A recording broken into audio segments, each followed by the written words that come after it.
সম্পূর্ণ নিরামিষ একটা পেঁপের রেসিপি আপনাদের সাথে আজকে শেয়ার করব, যা ডিনার এবং ব্রেকফাস্টে রুটি, লুচি, পরোটার সাথে দারুণ লাগে, বিশেষ করে রুটি।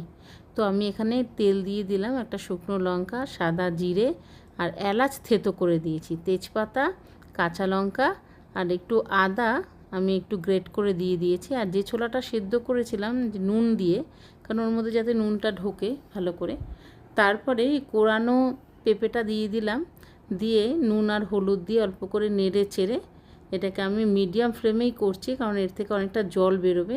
তারপর ঢাকা দিয়ে এটা লো ফ্লেমে করে দেব।